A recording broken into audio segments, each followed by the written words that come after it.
Hi, it's James Woodcock here to talk about my new book, Ego Flip.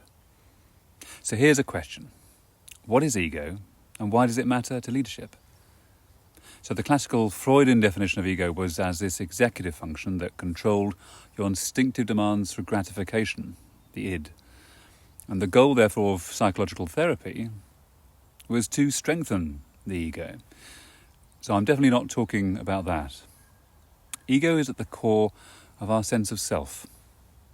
Now, the common misconception is that ego is a trait that imbues self-confidence and resilience, and therefore, in those terms, is a necessary aspect of being an effective leader. But what ego actually is a system of beliefs. It's a way of thinking through which we identify who we are with the world around us. And specifically, it's constructed around 8 core beliefs, 8 tenets of ego, as I describe them in the book. And they afford our sense of free will and authorship.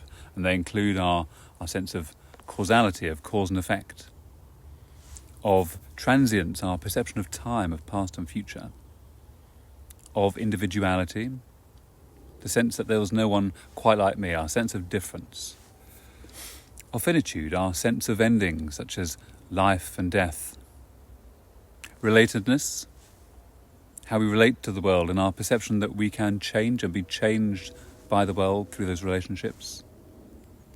Choice, from which arises our sense of free will and our belief in responsibility, our belief in authority. Authorship, the belief that we choose our thoughts, and finally, separateness, that we are separate from the world. And these beliefs are so immutably ingrained in the worldview perspective that we rarely consider the implications for us as individuals or for the world at large, nor indeed the possibility that they should warrant our curiosity or our questions. You see, when you peel back the onion of what ego really is, you see that it is the cause of all dysfunction in human relationships. It's consequently the single biggest determinant of leadership performance. And it is also the cause of all suffering in the world today. Not pain, but suffering. Well, how is that the case? How is that possible? Well, this sense of separation, of ego, arises in resistance when we seek to gain control of events in the world around us in the belief that those events, those experiences, can make us happy. It's a belief that who you are is someone you need to become rather than the one thing you can only ever be. And the ego will assert control at any cost because it's this perception of control that provides the evidence for its own existence.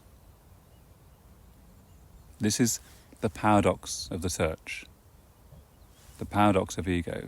And through this search, from this sense of separation, this sense of lack and longing, arises suffering. You see, and this is what the ego can't see, is that control is essentially a beautiful illusion. So take, for example, the simple act of standing. So right now, perhaps if you're not standing, stand up, and most people with functioning limbs will believe that they have the autonomy to stand on their own 2 feet. So try it now. It seems to be the case. But notice, however, that you can only do so because of the ground that's under your feet. So you owe your autonomy, at least in part, to the ground. So then the question is, well, what holds up the ground? The world? In which case, what holds up the world?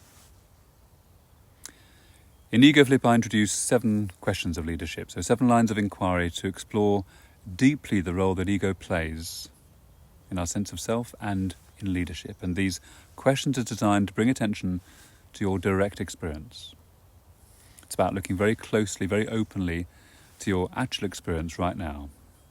So not what you've been told, not what you've learned, not what you might interpret or assume or perhaps anticipate, but your actual experience, which is what is happening right now. Because right now is the only opportunity you ever have to lead.